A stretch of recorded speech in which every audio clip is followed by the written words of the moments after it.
Good morning, students. In previous lecture, we have already studied the medulla oblongata, the one of the part of the brainstem, and now we are proceed towards the pons and midbrain. So we are going to cover this competency in this lecture.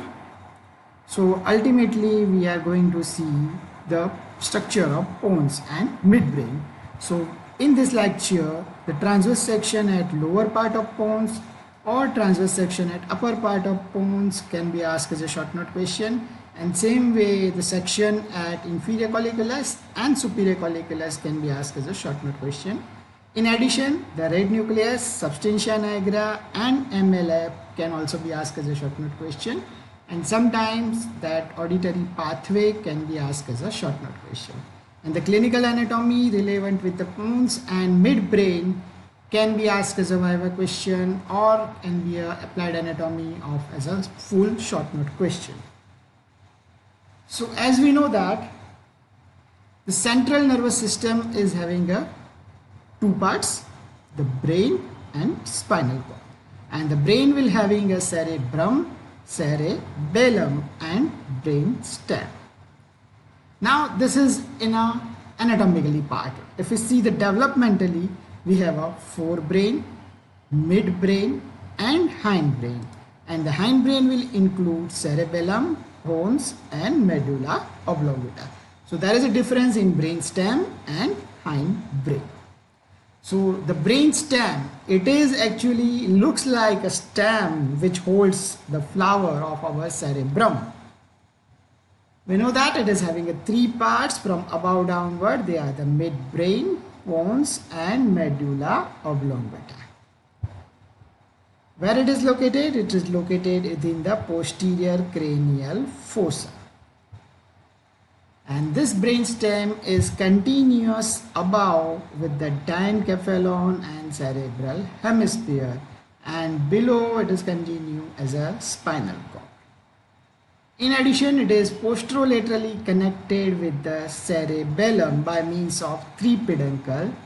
So with the superior cerebellar peduncle, it is connected with the midbrain, with the middle cerebellar peduncle connected with the pons, and the inferior cerebellar peduncle, it is connected with the medulla oblongata. What is the function of brainstem? It is a highway for ascending and descending tracts. Also, it will containing autonomic reflex centers or vital centers like cardiac center, respiratory center, vasomotor center. So, for example, if there is an injury to the cerebrum and cerebellum, patient cannot die. But if it is injury to the brainstem, it affects the vital center and it will lead to death. In addition to it, it will also containing reticular activating system, which is controlling awakeness and consciousness. And it will containing important nuclei of cranial nerves, and so that 3 to 12 cranial nerve is attached to the brainstem, and you have already studied from 6 to 12 cranial nerve attachment in a medulla oblongata. So now let us start the pons. So developmentally, it is part of rhombencephalon, which is again divided into metencephalon and myelencephalon. So pons is a part of derived from metencephalon. Extending from midbrain to medulla oblongata, lies within the posterior cranial fossa, and it is almost rest on the clivus. And it is having a 2.5 centimeter length, and its breadth is more than the length. The word pons literally means a bridge. So it is actually a bridge between midbrain and hindbrain. And if we see, it is connecting both cerebellar hemisphere also. So it is also making a bridge horizontally connecting to cerebellar hemisphere. Now let us see the external features of pons. On the ventral surface, it is looks convex from above downward and from the side to side. And if you observe, it is shows a transverse striations, and that transverse striations is because of pontocerebellar fibers. In a midline, it will source a groove or sulcus. This is known as basilar sulcus, which will lodges basilar artery. Now, on the either side, pons is continuous as a middle cerebellar peduncle, and through which it is connected with the cerebellum. Now, if we draw a line which joins, or it lies as a junction between pons and middle cerebellar peduncle, at that junction there is an emergence of trigeminal nerve with having a larger lateral sensory and smaller medial motor root.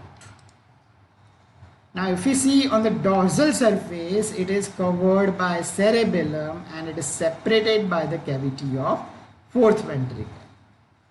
And if we observe it, it is forming triangular in shape, forming upper part of floor of fourth ventricle. Now, if we see the features, in a midline, it will source a sulcus that is called median sulcus. On either side median sulcus, there is an elevation called medial eminence. Further laterally, there is a sulcus called sulcus limitans. And that sulcus limitans shows triangular flattening or depression called superior fovea. And at the level of superior fovea, medial eminence shows bulging, and that is known as facial colliculus. Now, further upward on the sulcus limitans, it will shows a triangular flattening with bluish black colorations, and that is known as locus ceruleus. And that locus ceruleus will contain pigment substantia ferruginea, and it is a rich in noradrenaline secretions, and so that it will induces paradoxical sleep. Further laterally, there is a vestibular area. Now, this is again the revision of your book figure showing the posterior surface of pons.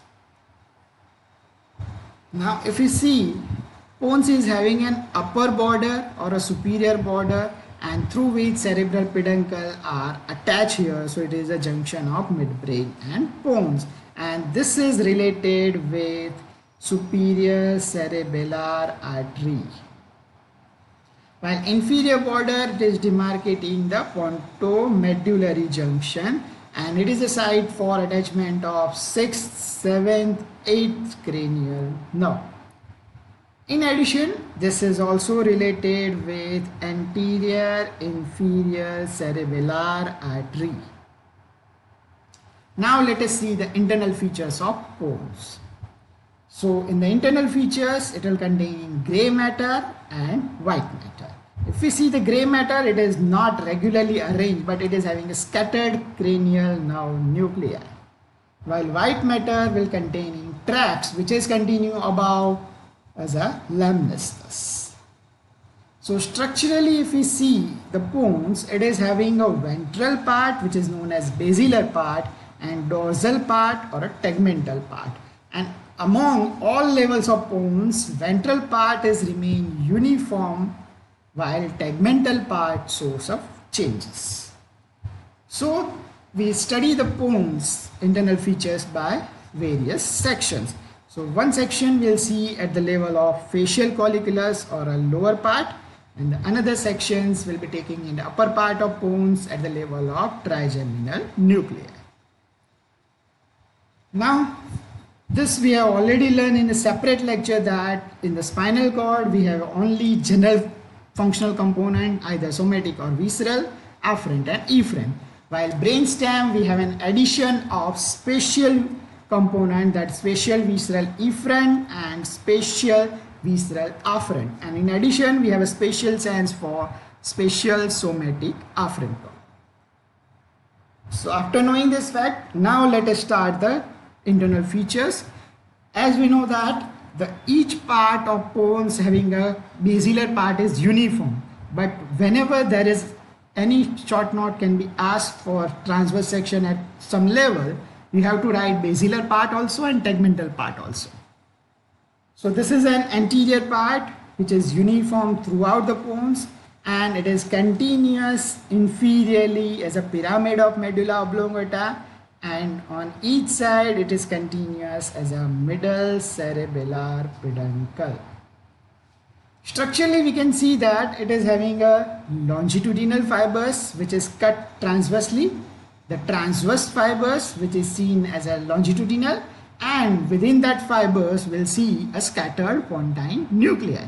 So here you can see that longitudinal fibers, the transverse fibers and the pontine nuclei. Let us see which are the longitudinal fibers. The longitudinal fibers are frontopontine, temporopontine. So it is from the cerebral cortex to same side of pontine nuclei. Now you know the pyramidal tracts which having a corticospinal and corticonuclear fibers. So that corticonuclear fibers is also descending through the basilar part, and which relay on the contralateral and some relay into the ipsilateral motor nuclei of cranial. And corticospinal fibers which is ultimately going to form pyramid and forming corticospinal tract. Now this corticopontine fibers which is ultimately has to be relayed into the pontine nuclei, and which are the scattered neuron present within that bundle of fibers in the basilar part. So this will forming a part of new cerebellar pathway, that is a cortico-pontocerebellar pathway. But few nuclei which is displaced from that original position from the basilar part and descending downward in the medulla oblongata at arcuate nuclei in front of pyramid and pontobulbar body. So this can be asked as a question, which are the displaced pontine nuclei? So they are the arcuate nuclei and pontobulbar body. Now the transverse fibers. Transverse fibers, these fibers which is derived from pontine nuclei to cerebellum. So they are pontocerebellar fiber rising from the pontine nuclei, crossing to the opposite side, passing through the middle cerebellar peduncle and reach to the opposite side of cerebellar hemisphere. So this is in a nutshell the basilar part of Pons. Now let us see the first transverse section at the lower part of Pons. As we have mentioned, it is having a gray matter and white matter. So let us first see the gray matter. So gray matter, it will containing abducent nerve nuclei. This abducent nerve nuclei lies beneath the facial colliculus. Remember, beneath the facial colliculus, the nucleus is abducent nerve nucleus and not the facial nerve nucleus. So see the motor nucleus of facial nerve, it is lies ventromedial to the abducent nerve nucleus. But we can see few fibers are seen which is curved dorsally to the abducent nerve nucleus, and then it is passing as a fibers of facial nerve. So what happens here? It is making an internal genu of facial nerve. Why there is internal genu? Because earlier there is a nucleus, motor nucleus of facial is located here at dorsolateral to abducent nerve nucleus. But later on, because of biological attraction of motor nucleus towards the sensory nucleus, that motor nucleus of facial nerve is migrating along the dorsal surface and then ventromedially and reaching nearer to the sensory spinal nucleus of trigeminal nerve, and that process is called as neurobiotaxis.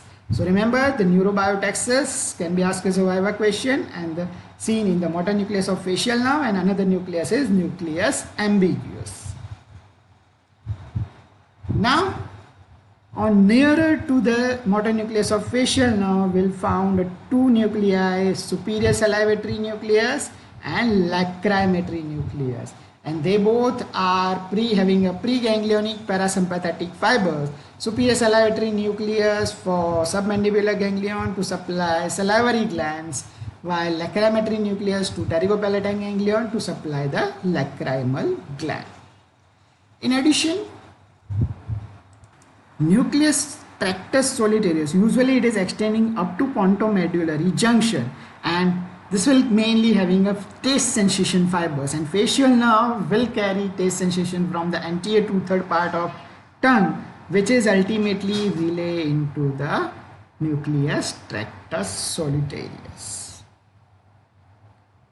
Further laterally on the dorsal aspect, there is the presence of vestibular nuclei, and ventromedial to it there is a presence of spinal nucleus and tract of trigeminal nerve. So they are both in a combination, spinal nucleus and tract, and we know that it is having a pain and temperature fibers from the face which is descend downward to relay into the spinal nucleus. So that fibers which is descending before relaying, and that will forms a spinal tract of trigeminal nerve which caps the spinal nucleus. Now if we go furtherly, on either side of inferior cerebellar peduncle there is a dorsal and ventral cochlear nuclei, and there is a presence of superior olivary nuclear complex containing principal superior olivary, accessory superior olivary and retro-olivary nucleus. In addition, there is a presence of nucleus of trapezoid body. All these nuclei is important in auditory pathway. So if we see the lower part of Pons, the white matter, the predominant feature is seen is trapezoid body just behind the basilar part. So it is anterior most part in the tegmentum, and this is the form of the decussation fibers of auditory pathway. So let us see how the auditory pathway is going. In last lectures of histology you have already learned the histology of ear, which is spiral organ of Corti, which is the receptors through which fibers is passing through the spiral ganglion to reach to the dorsal and ventral cochlear nuclei. Now from the dorsal cochlear nuclei, posteriorly fibers cross and going to the opposite side and continue on the lateral lemniscus, forming dorsal acoustic stria. While from the ventral cochlear nuclei, fibers is passing in front, relay into the superior complex, nucleus of trapezoid body of same side and also of the opposite side, and ascending into the lateral lemniscus. In addition to it, ventral cochlear nuclei, few fibers is passing dorsal to the inferior cerebellar peduncle, and then it is crossing the midline and going to the opposite side, forming intermediate acoustic stria. Ultimately, that ventral acoustic stria, which is making and decussation and forming trapezoid body. Now all the fibers of lateral lemniscus, which may having a same side fibers and opposite side fibers also, which will runs upward, and there is a presence of nucleus of lateral lemniscus also. So few fibers may relay here or without relay may passing through upward into the tectum of midbrain, which is known as nucleus of inferior colliculus. Now few fibers are relay here, and then it is continue with the inferior brachium to the medial geniculate body. And now from the medial geniculate body, auditory radiation starts, which passes through sublentiform part of internal capsule and ultimately reach to the auditory cortex in the temporal lobe, which is in the superior transverse temporal gyrus, which is known as Hessel's gyrus. So let us see. This is in a spiral organ of Corti. Now fibers is passing to the ventral and dorsal cochlear nuclei. Now that from dorsal, this is dorsal acoustic stria to the lateral lemniscus. Now this is a ventral acoustic stria forming trapezoid body to the lateral lemniscus, which is relay into the ipsilateral and opposite side of superior olivary nucleus and nucleus of trapezoid body. And this is from the intermediate acoustic stria passing through the lateral lemniscus to the inferior colliculus. And ultimately all fibers are now from inferior colliculus to inferior brachium to auditory radiation to the auditory cortex area 41-42. Now, behind the trapezoid body, from the midline, there is the presence of medial lemniscus, and its long axis becomes transverse. So its somatotropic representation becomes reverse of the spinal cord. So head is lies medially and leg is lies laterally. Lateral to medial lemniscus, there lies a spinal lemniscus, which is a continuation of lateral spinothalamic tract. Now, in a paramedian position from dorsal to ventral, there is a presence of medial longitudinal fasciculus, tectospinal and rubrospinal tract. In addition, there is a presence of central tegmental tract. And what is central tegmental tract? It is having an descending fibers from periaqueductal gray matter and red nucleus to the inferior olivary nuclear complex, and ascending fibers from reticular nuclei to the intralaminar nuclei of thalamus. So that is central tegmental tract. Now, the inferior cerebellar peduncle, which is known as restiform body, and just near to it there is a juxta-restiform body. And what is juxta-restiform body? It is nothing but containing incoming and outgoing fibers from vestibular nerve and its nuclei to the cerebellum. So this is a juxta-restiform body. And to complete the list, we have to add in the white matter, that is the spinal tract of trigeminal nerve. Now let us see the another section, transverse section at upper part of Pons. So if you observe here the section, it shows a cavity of fourth ventricle which is bounded laterally by the superior cerebellar peduncle, and it is roofed by superior medullary vela. Now let us see first the gray matter at this section. Of course, you do not have to forget, you have to write basilar part also. Now at this level, the important feature seen is motor nucleus of trigeminal nerve, and this will be having a branchial efferent or special visceral efferent component. So it is supply motor component to the muscles of mastications or muscles of first branchial arch. Now another nuclei seen is chief sensory nucleus of trigeminal nerve, which is in a line with the continuous above with the spinal nucleus of trigeminal nerve, and this will receive or concerned with the touch and pressure. And we do not forget, spinal nucleus is concerned with pain and temperature, and mesencephalic nucleus is concerned with proprioception and jaw. Now in the upper part near to the junction of midbrain, it will show a nucleus of locus ceruleus. That is a part where there is a bluish black coloration is seen, so it is also known as a nucleus pigmentosus pontus. So it is having a pigment, that is substantia ferruginea, rich in noradrenaline, so important in paradoxical sleep. Now the white matter. At the white matter of upper part of Pons, it will show a four lemnisci in a from medial to lateral. There are four lemnisci: medial lemniscus, further laterally trigeminal lemniscus, further laterally spinal, and lateral most is lateral lemniscus. So how trigeminal lemniscus is formed? That is formed by fibers from the spinal nucleus and ventral part of chief sensory nucleus cross the midline and continue as a ventral trigeminothalamic tract, which is ultimately formed trigeminal lemniscus. At this time, we do not have to forget, from dorsal part of that nucleus will continue ipsilaterally and forming dorsal trigeminothalamic tract.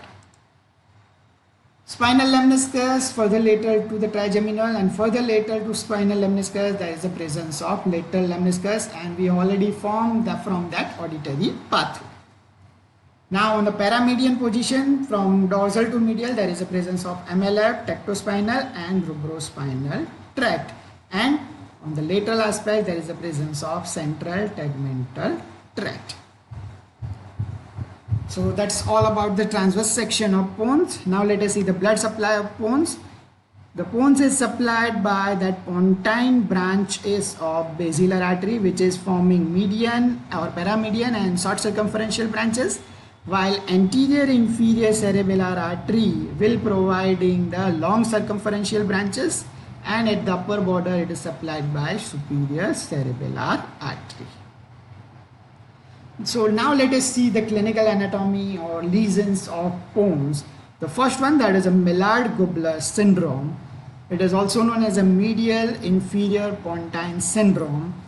What are the causes? It is caused by thrombosis of paramedian and short circumferential branch of basilar artery, and here zone involved is lower part of pons, which is involving mainly that facial nerve, which will lead to ipsilateral lower motor neuron type of facial palsy, and it will also involving the corticospinal tract, so which will lead to contralateral hemiplegia. So here one side of face is involved and opposite side of hemiplegia, it is known as alternating facial hemiplegia.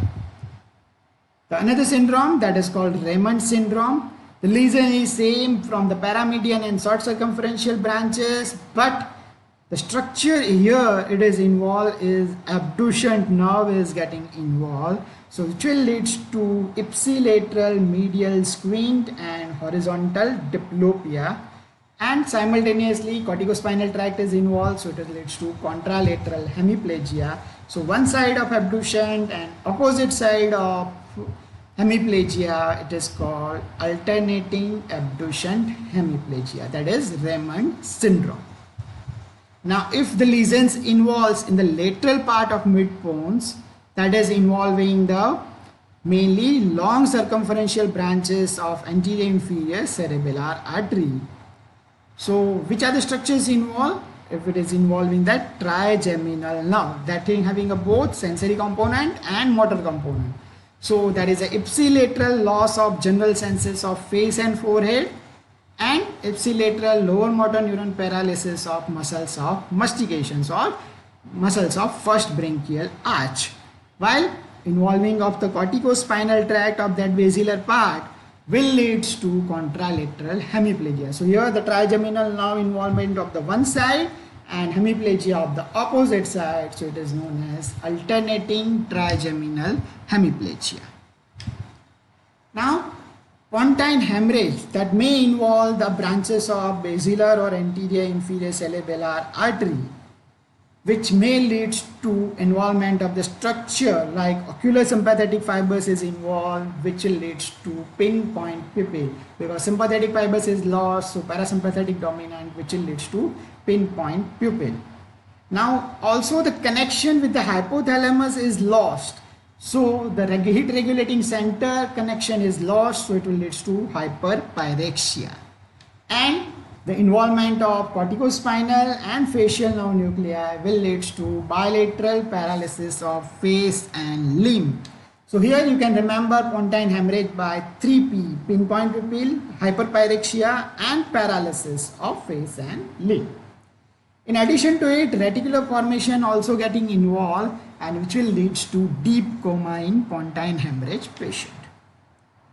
Now the pontine tumor, the astrocytoma of Pons is the most common tumor which is usually occurs in a childhood, and depending upon its size and the compression of the structures, it will lead to various signs and symptoms. Now the cerebellopontine syndrome. So this is a syndrome which occurs at the cerebellopontine angle. It is a meeting point of Pons with middle cerebellar peduncle, medulla oblongata, and the cerebellum. So this is a site where there is attachment of 7th and 8th cranial nerve. The commonest cause is acoustic neuroma of vestibulocochlear nerve, but there may be other tumors at the CP angle like schwannoma, meningioma, arachnoid cyst, etc. So which are the symptoms seen depending upon the lesions or structure it is involving? If it is involving the 8th cranial nerve, that vestibular component is involving leads to tinnitus, deafness. If it is involving the Vestibular component, it is causing vertigo and nystagmus. If it is involving cochlear component, it is causing tinnitus, deafness. Now, if it is involving that middle cerebellar peduncle or part of cerebellum, leads to cerebellar syndrome, ipsilateral ataxia, intention tremor, dysdiadochokinesia. Now, if it is involving that spinal lemniscus, it is leads to contralateral loss of pain and temperature of trunk and limbs. And when it is involving the spinal nucleus of and tract of trigeminal nerve, there is a loss of pain and temperature of face, and simultaneously afferent component is lost, so corneal reflex is also lost. And it is involving the facial nerve, so it is causing ipsilateral lower motor neuron paralysis of face, along with the other features like loss of taste sensation, hyperacusis, etc. So that is about the pons. Now let us start the midbrain.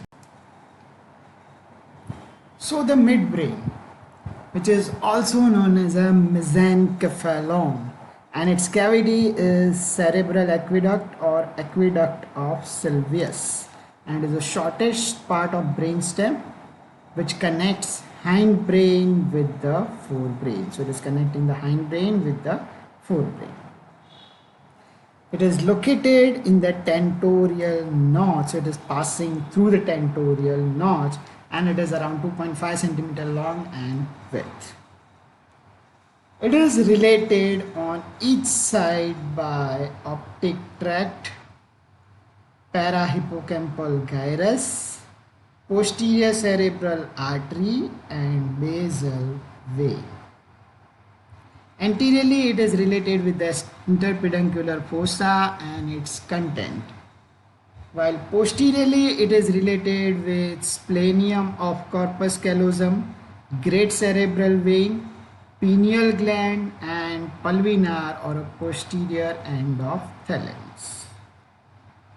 External features of midbrain. On the ventral surface, it will show a two crus cerebri, and which is shows a corrugation because of the passing of the fibers.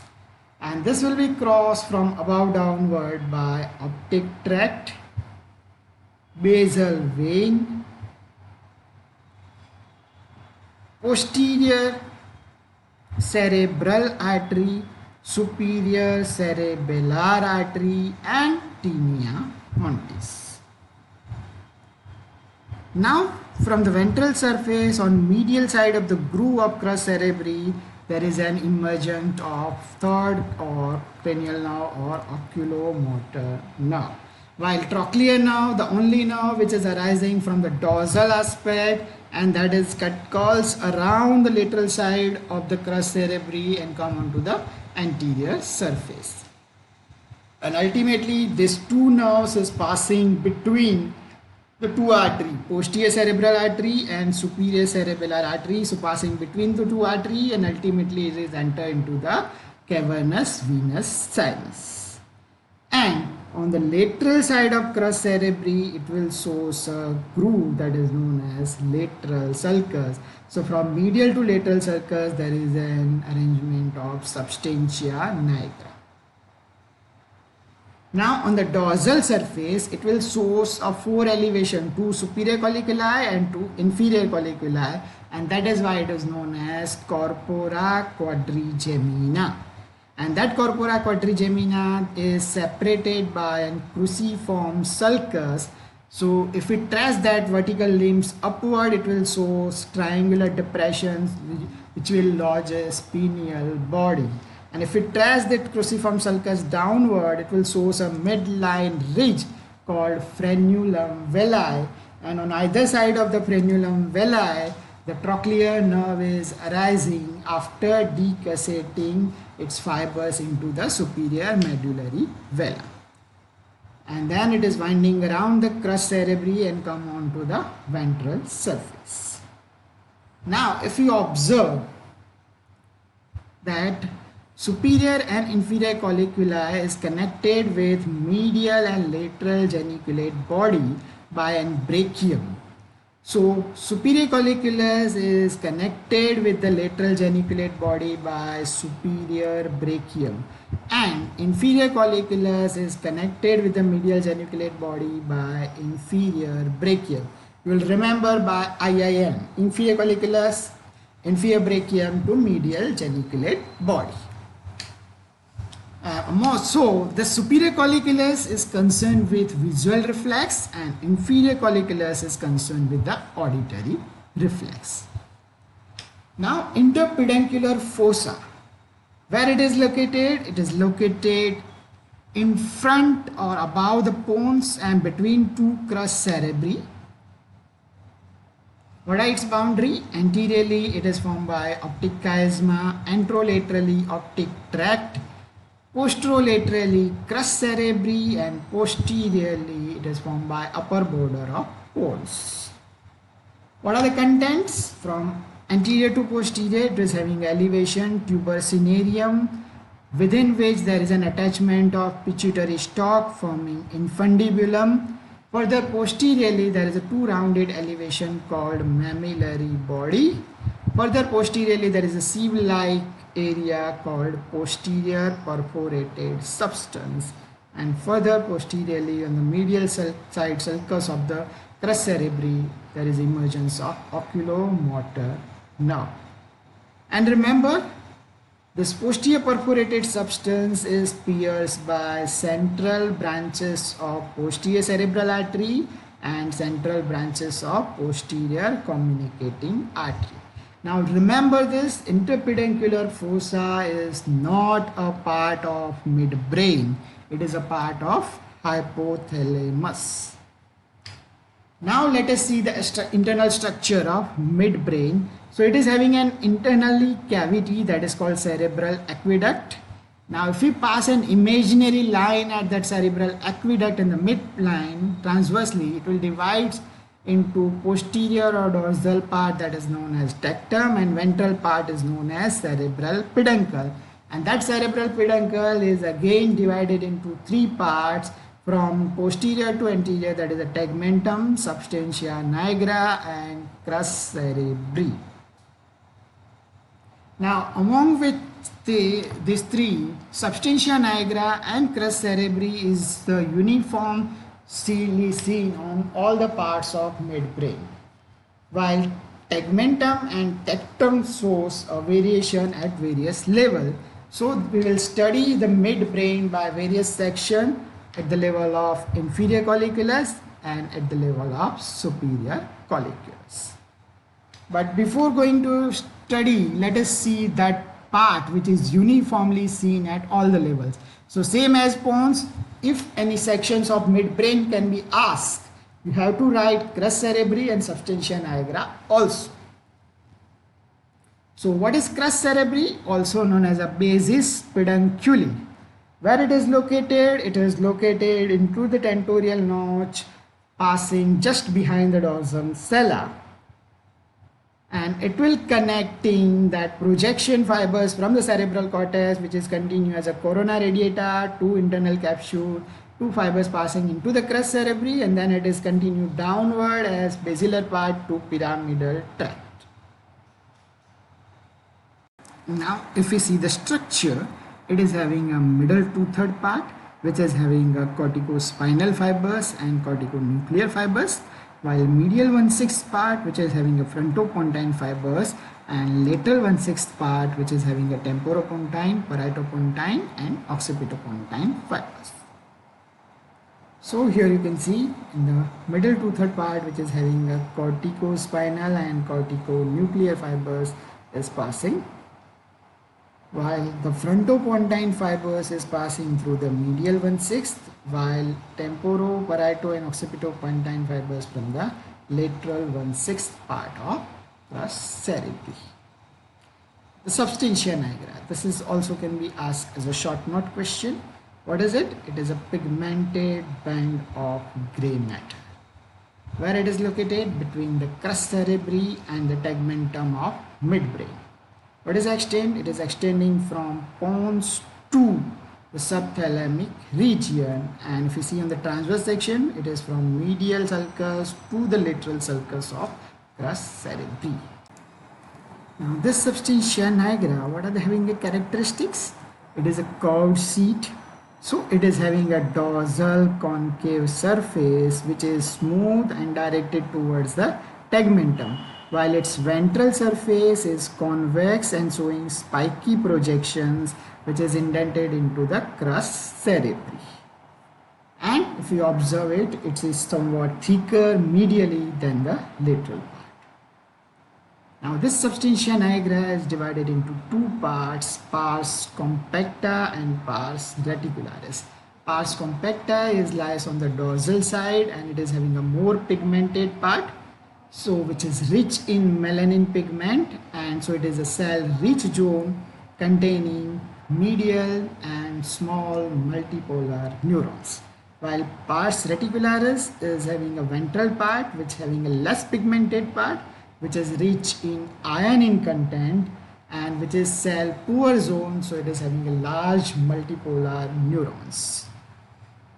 Now this substantia nigra is connected with the mainly corpus striatum, caudate and putamen. So it will receive afferent from that caudate and putamen, that is striatonigral fibers, to the pars reticularis of substantia nigra, and it will containing neurotransmitter GABA which is inhibits substantia nigra. Now through interneurons it is pars reticularis to it is connected with the pars compacta, and from the pars compacta nigrostriatal fibers is going back to the caudate and putamen nucleus. And this is rich in dopamine, so it is inhibit the caudate and putamen, and which is important for prevention of tremor and involuntary movements. And the striatonigral and nigrostriatal fibers both will together is called as comb bundle. In addition to it, there may be a presence of nigrothalamic fibers from substantia nigra to VA, VL and DM or dorsomedial nucleus of thalamus. Now, so what is the function of substantia nigra? It controls the caudate and putamen, inhibits unnecessary movement, so it is important for smooth and skillful performance of voluntary act. And if there is a degeneration and destructions occur, the dopamine content is decreased, which will lead to Parkinsonism. So the Parkinsonism, remember the another word that is known as paralysis agitans. Lesion it is involving, it is in a substantia nigra, and so that there is a dopamine content is reduced. So the inhibitory control of substantia nigra on the corpus striatum is lost, and so that it will lead to triad of symptoms, tremor, rigidity and akinesia. So which are the clinical features seen in the Parkinsonism? They are the resting tremors, that are the peel rolling tremor, looks like they are rolling that pin on that fingers. The lead pipe or cogwheel type of rigidity, so that rigidity is constantly increasing the resistance. The mask-like face, expressionless face. The stoop postures, it was having short, stiff, shuffling gait, and within that gait there is absence of associated movements. It can be treated by giving a dopamine. Earlier it will be used carbidopa, but it is do not crossing the blood-brain barrier, so now we are providing L-dopa, which is crossing the blood-brain barrier, reach to the designated site. At few sites there is a stereotactic surgery is also applied, where there is ablation of globus pallidus or ventrolateral nucleus of thalamus can be done to relieve that rigidity of Parkinsonism. And nowadays this can be also tried by implanting the stem cells like striatal implants with dopamine rich neurons on the adult having a Parkinsonism. So after knowing this basic structure of crus cerebri and substantia nigra, now let us study the transverse section of midbrain. First let us study at the level of inferior colliculus. So we'll first see the gray matter. So at the base level there is a gray matter. In the central gray matter there is a presence of trochlear nerve nucleus, which is having a general somatic efferent component lies near to the median plane, and from which fibers is arising, passing and curve around the central gray matter, passes dorsally, and in the midline it is crossing with the opposite side, so decussates in the superior medullary velum and ultimately emerged on the either side of the frenulum velli. Then it is curved on the side, little side of the crus cerebri and go onto the ventral surface, and ultimately it is passing into the cavernous sinus. The another nucleus, that is a mesencephalic nucleus of trigeminal nerve, which lies on the lateral edge of central gray matter. It is the only first order neuron which lies within the CNS, and it is an example of unipolar neuron. And that mesencephalic nucleus will receive or concerned with the proprioceptions from the muscles of mastication, from teeth, ocular and facial muscles also. And it will be having an afferent component for jaw jerk. Now, the another nucleus that is found in the central gray is dorsolateral to the trochlea, that is nucleus of dark switch, which is important for contributing that fibers to the posterior commission. And the important nuclei which is seen in this level, that is nucleus of inferior colliculus, which will receive fibers of lateral lemniscus, which is ultimately auditory pathway. So it is receive fibers from lateral lemniscus, and this fibers is ultimately traveling to the medial geniculate body. To complete the list, we are adding substantia nigra and the presence of reticular formation, which is having a various reticular nuclei, dorsal and ventral tegmental nuclei, etc.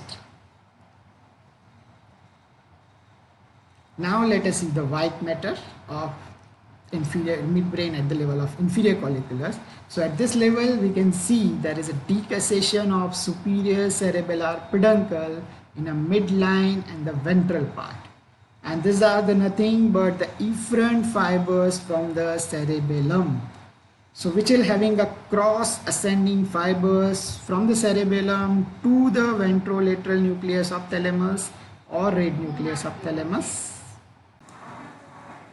while it is also containing the uncross ascending fibers to the midbrain reticular nuclei and periaqueductal gray matter, while it will also having a descending fibers which descend downward towards the reticular nuclei of pons and medulla and inferior olivary nuclear complex.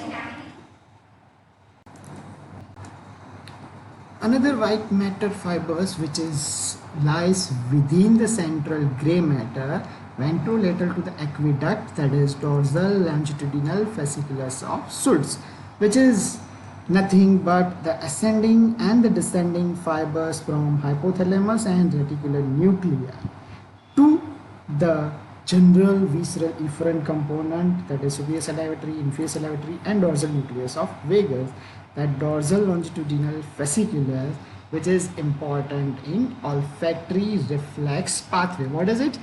You know that when we are passing through somewhere and will smell our favorite food, and the salivations and hunger secretions, so acid secretion starts in the stomach, that is a part of olfactory reflex.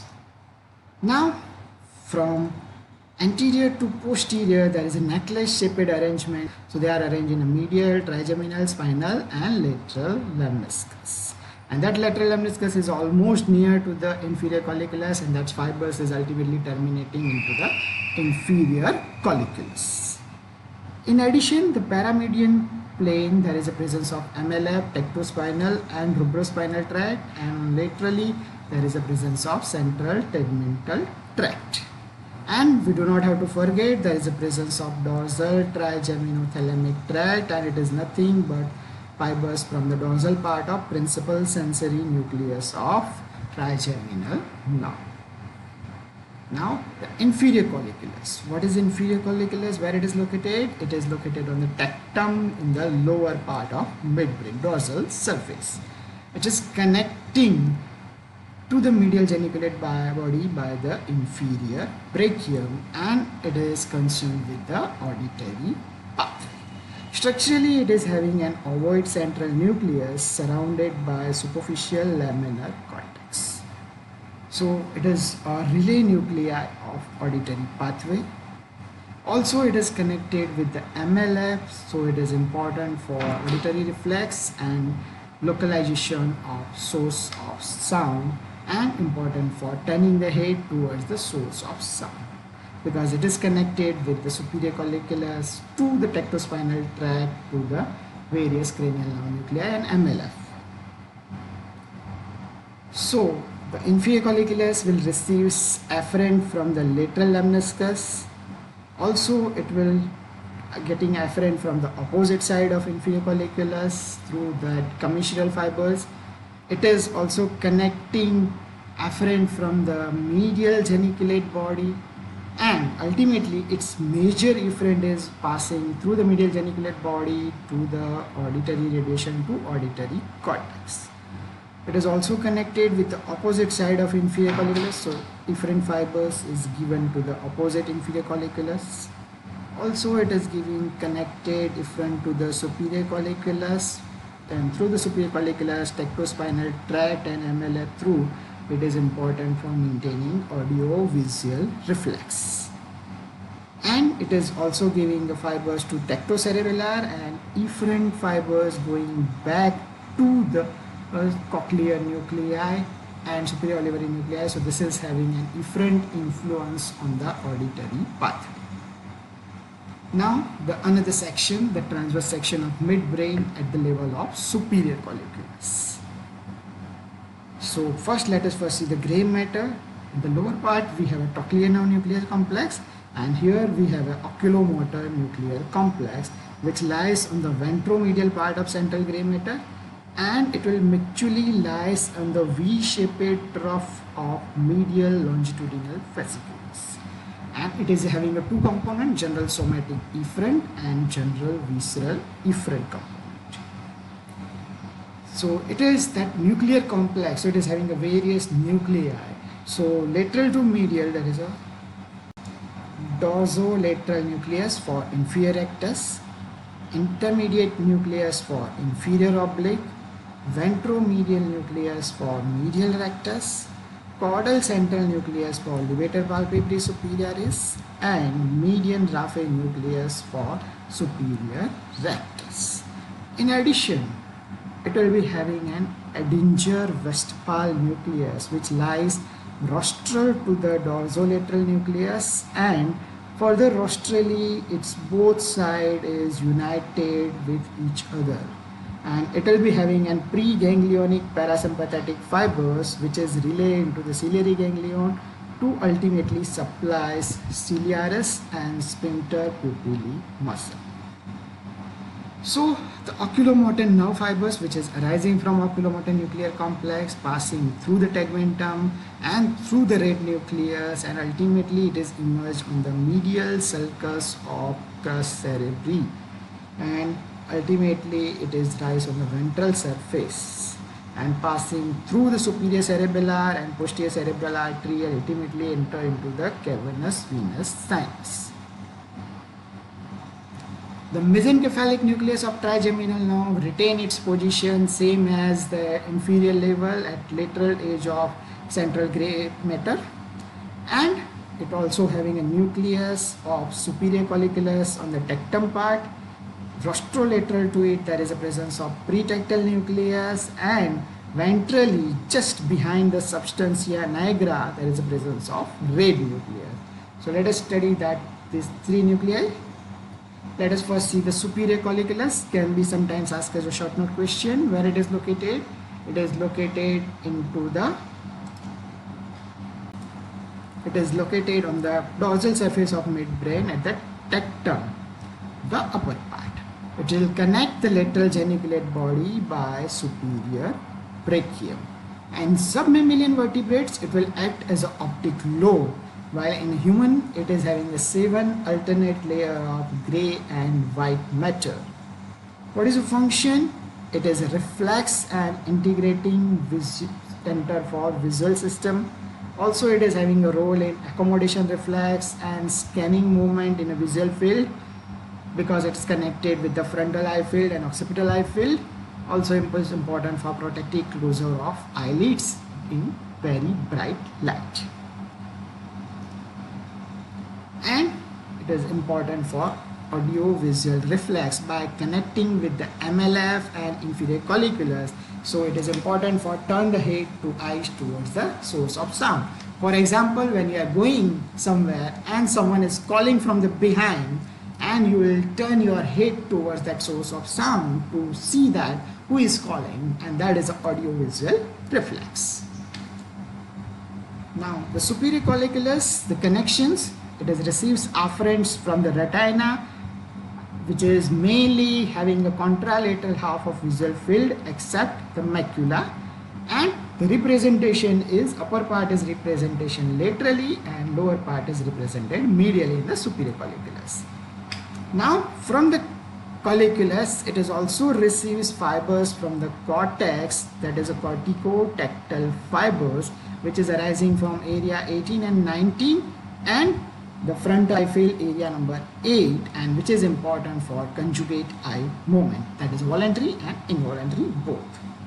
Now it is also receiving fibers from inferior colliculus, and that is important for audiovisual reflex, and it is also receiving the spinotactile tract. Now efferent component from the superior colliculus, the main fibers that is arise, that is at forming decussation, that is dorsal tegmental decussation of Maynard, and that is forming tectospinal tract. In addition, it will also containing that fiber, that is a tectobulbar fibers, tectopontine and tectothalamic fibers. So if there is a lesion occurs in the superior colliculus, it will lead to relative neglect of the visual stimuli, and patient is unable to track the moving object in the contralateral field of vision, but the eye movement is normal. Now the pretectal nucleus. The pretectal nucleus lies rostral and lateral to the superior colliculus. It is receiving afferent from the retina through optic tract through the superior brachium, and its efferent fibers is passing to the Edinger-Westphal nucleus around the central gray matter and passing through the posterior commission. So it will supply in the bilateral Edinger-Westphal nucleus, and we know that Edinger-Westphal nucleus is having a parasympathetic fibers to sphincter pupillae and ciliaris muscle for light reflex and accommodation reflex. So pretectal nucleus, it is important for light reflex, direct or consensual. So when we throw a light and there is a constriction of pupil of that side, that is called direct, and the constriction of pupil of the opposite side also constrict, that is known as consensual light reflex. So if that pretectal nucleus is getting affected, that will lead to Argyll-Robertson pupil. So what are the signs and symptoms? It will be having an absent pupillary light reflex, but accommodation reflex is present.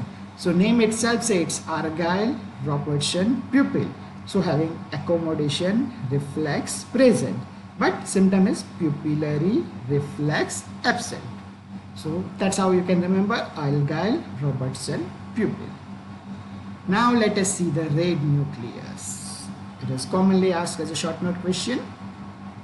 So it is a cigar-shaped mass of gray matter, but on a cross section it is seen as an oval shape, and it is lies dorsomedial to the substantia nigra, around 0.5 centimeter in diameter, and on a fresh section it looks red or pink in color, and that is because of its high vascular supply and iron containing pigment within it, and that is why it's called red nucleus. Now let us see the connections of red nucleus. It will receive afferent from the opposite side of the cerebellum, that dentatorubral fibers is reaching to the opposite side of the cerebellum. Otherwise all other afferent is from the same side. So it is receiving afferent from the cortex, cerebrocortex, area 4 and 6 of the frontal cortex, corticorubral fibers. Also, it has received fibers from the globus pallidus, pallidorubral fibers. From the subthalamic nucleus, subthalamo-rubral fibers, and substantia nigra to the rubral, substantia nigro-rubral fibers. And in addition, it will also having a connection from the hypothalamus and tectum of midbrain. Now, let us see the efferent fibers from the red nucleus. So main fibers that arises from the red nucleus, that is forming ventral tegmental decussation of 4L, and that is actually formed by fibers from the red nucleus to the spinal cord or motor nuclei of cranial nerves or reticular formation. So it is having a fibers which forming rubro-reticular, rubro-retinuclear and rubrospinal tract. In addition, it is giving an efferent to the inferior olivary nuclear complex forming rubro-olivary, which is a part of central tegmental tract. Also, it is giving a fibers to the thalamus, rubrothalamic tract, that is for ventrolateral nuclei of thalamus. And it is also giving a fibers back to the cerebellum, rubrocerebellar and rubronigral fibers. Now, what is the function of red nucleus? It is integrating relay center for cortico-rubrospinal, which is ultimately forming our extrapyramidal tract. Also, it is relay center for cortico-rubronuclear and cerebello-rubrospinal. So, it is unconsciously also integrating center for various movements. So it is forming extrapyramidal tract, which is influence the lower motor neuron. So it is facilitating the flexure muscle tone, and also it is connected with the cerebellum. So it is monitoring the cerebellar function. Now let us see the transaction of midbrain with white matter. We have studied the gray matter. Now let us see the white matter. So we have already studied that two major decussation scenes at this level, that is dorsal tegmental decussation of Maynard, which is of tectospinal and tectobulbar fibers from the superior colliculus, and the ventral tegmental decussation of 4L from the red nucleus, and that fibers will form the rubrospinal, rubroreticular and rubrobulbar tract. In addition, the medial longitudinal fasciculus, which lies lateral to the oculomotor nuclear complex, actually it is both sides of MLFL, forms the V-shaped trough, and there is a presence of medial, trigeminal and spinal lemniscus from anterior to posteriorly, but lateral lemniscus is not seen here. Why? Because lateral lemniscus fibers is already relayed into the inferior colliculus, so it is not seen at this level. So you do not have to draw this section. And the emerging fibers of oculomotor nerve, which is passing through the tegmentum and red nucleus and emerging at the level of medial sulcus of crus cerebri.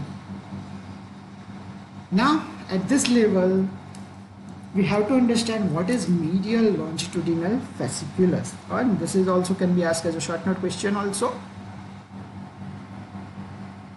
So it is heavily myelinated composite tract located almost in a paramedian side of plane of brainstem, and it is extending from interstitial nucleus of Cadaver to the anterior intersegmental fasciculus of spinal cord. What are the components? It is receiving fibers mainly from the vestibular nuclei, superior, lateral, inferior and medial vestibular nuclei, and the nuclei of 3rd, 4th and 6th cranial nerve, nucleus of spinal accessory nerve, nucleus of lateral lemniscus. In upper part, it is connected with the interstitial nucleus of Cadaver, and the lower part, anterior intersegmental fasciculus of spinal cord. And some fibers may relay into medial geniculate body and area 312 of hind region of sensory cortex. So what is the function of MLF or medial longitudinal fasciculus? It is important for audio visual reflex. So it is coordinate the movement of eye and head and neck in response to vestibulocochlear nerve. Either it is cutaneous stimuli or it is sound. So if the MLF is getting involved, specifically this will be lesions occurs in upper part of Pons between abducent nerve nuclei and oculomotor nerve nuclei. And the cause usually it is a multiple sclerosis will causing MLF syndrome. And what are the clinical features will be seen?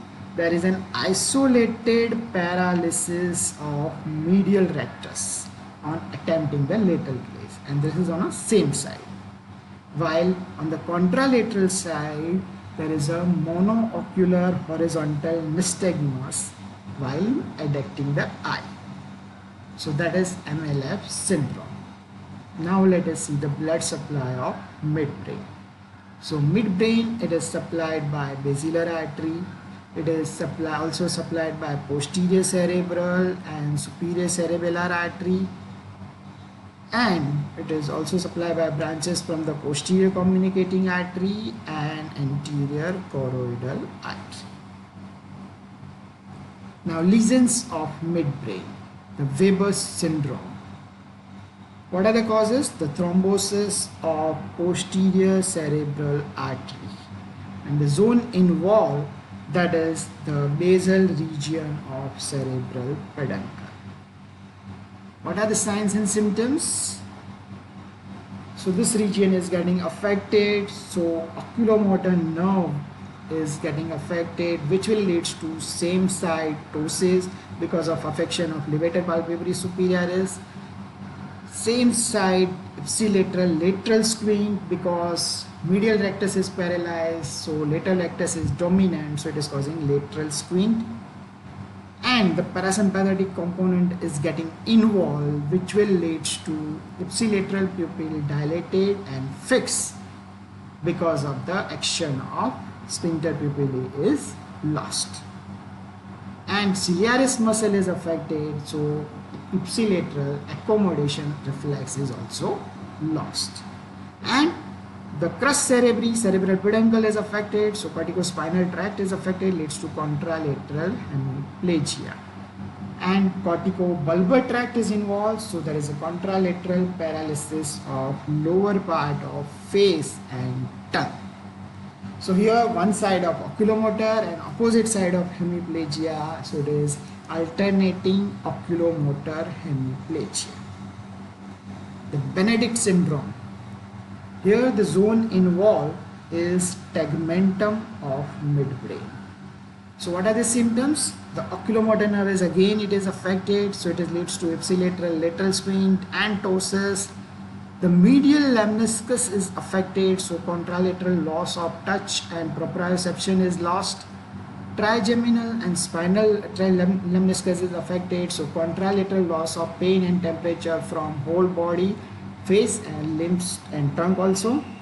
And affection of reed nucleus and superior cerebellar peduncle decussation, so that will lead to contralateral side tremor and involuntary movement, chorea, athetosis, etc. So here one side of oculomotor and opposite side of sensory loss, so it is alternating oculomotor hemianesthesia. The another syndrome that is known as Perinaud's syndrome, which is because of the tumor of pineal gland which is compressing the tectum of midbrain, and so that the symptoms will be seen is involving the superior colliculus, so there is a loss of upward gaze movement, and the anatomical basis is still obscure why it occurs, but it says that there is an upward gaze center present in that superior colliculus. Now in the brainstem there is a presence of reticular activating system, which is important for alertness and consciousness. And this is also maintained by visual and auditory stimuli, which stimulates that reticular formation for maintained alertness. And if that ascending reticular activating system is getting decreased activity, it will induce sleep, and so that we can sleep. There are few drugs which suppress the reticular activating system, like general anesthesia or tranquilizers, and some will stimulate, like ammonia. And there are various nuclei present in the brain stem. You do not have to remember all the names, but remember that if there is electrical stimulation of dorsal raphe nucleus or nucleus raphe magnus, it will relieve intractable pain. Now, if there is an injury occur to the reticular formation, what happens? Alertness and consciousness is lost, so there is a progressive loss of consciousness. So ultimately, patient is turned into stupor, coma, and death. So what is coma? It is a state of unconsciousness with even powerful external stimuli cannot awaken the patient. See? Now, there is a reticular activating system which is having vital centers also. So usually breathing, that voluntary breathing, it is maintaining by pyramidal tract, while automatic breathing, it is maintained by respiratory centers. So if there is a pyramidal tract injury, patient can maintain its respiration by respiratory center. But if there is an injury to the respiratory center, patient can maintain respiration during waking, because pyramidal tract will maintain voluntary breathing, so it will be maintained. But when patient going into the sleep, it will not maintain, because it is maintaining by respiratory center, and pyramidal tract is now suppressed in the sleep, so it is not maintaining that breathing, and so it will lead to sleep apnea.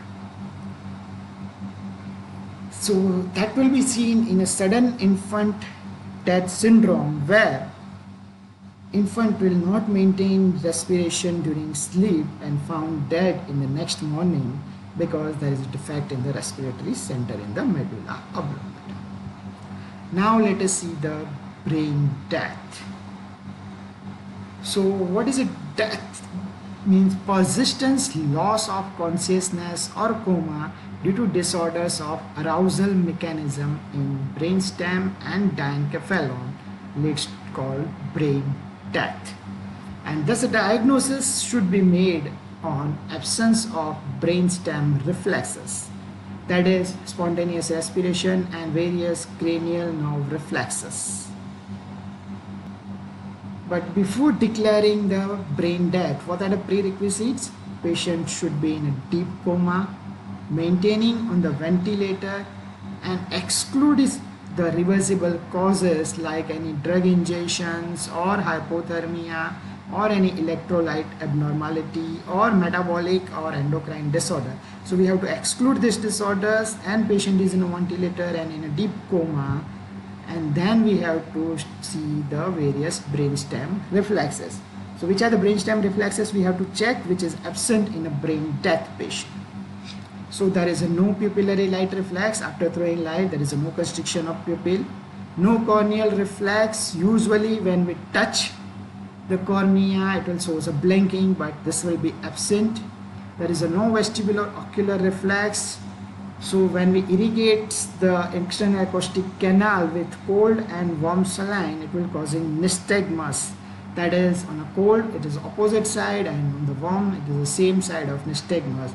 But this will be not seen in a brain death patient. And absence of conjugate deviation of eye when head is rotated to the other side. So eye is remain in a central position. This lady is having a normal Doll type, normal conjugate deviation, but brain death patient do not have that Doll phenomenon. Also, if we touch the posterior part of soft palate, it leads to coughing and gagging. So This will be absent in a brain dead patient, so there is no gag reflex and no cuff reflex, and no response or motor response to the stimulation by external pressure, etc. So that all brainstem reflexes are absent in that brain dead patient.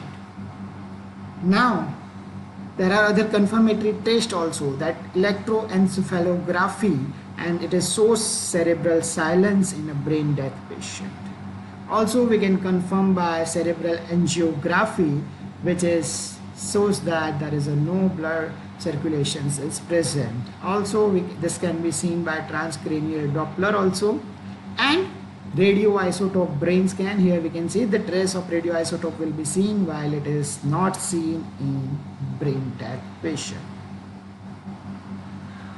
Now, declaration of brain death will require that all brainstem reflex should be checked by two clinicians independently, and all above signs that are present with there is no respiratory movement after removing the ventilator, and this stage should be repeated 3 to 4 times in the 24 hours, and then it should be declared as a brain death.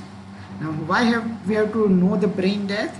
Because if we declare brain death, we'll remove that ventilator support so that it can be used for other needy patient, and most importantly, it is the one which we can approach them for organ donation, and their organs can save the life of many patients. Now, there is another term, that is a vegetative state. What is vegetative state? Is patient's connections of brainstem with the higher central cortex is lost, but brainstem reflexes are present, but higher control is not present. Now, another is the samadhi. What is it? It's a state of intense concentration which is achieved through meditations in a yoga, and this is, remember, in a yoga as a final stage where Atma ka Paramatma se milan hoga, and this is a self-realization of the superpower, that is samadhi.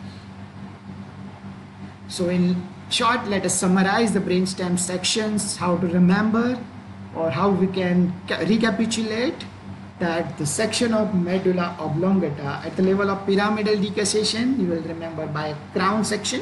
So you can see the central gray matter is looking like a crown. At the level of sensory decussation, there are nuclei which looks like a mango. At the level of olive section, it looks like a butterfly. The pons at the lower part, that L, it is funds for lithotomy position, so it is sections looks like as lithotomy position. In the upper part, it looks like a frog, while in the midbrain section at the inferior colliculus and superior colliculus, both looks like an Bermuda. But if you observe the nerve, that fourth cranial nerve and four lemnisci, so 4-4, which is present at the inferior colliculus, and trochlear nerve is emerging posteriorly. So we can say that Bermuda is having a thread behind, while at the superior colliculus, which is having a red nucleus, so it is called as red Bermuda with thread lies in front, so oculometer lies on the front aspect. Now in the dissection view, we can see that there are two crus cerebri with oculomotor and trochlear nerve. This is interpedunculaire fossa, optic chiasma, optic tract.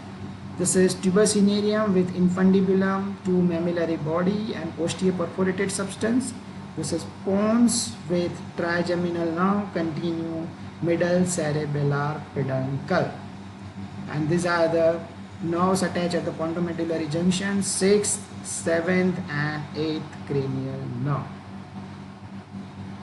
This is on a dorsal surface. We can see two superior and two inferior colliculi. This is frenulum vellae, where the trochlear nerve is getting raised.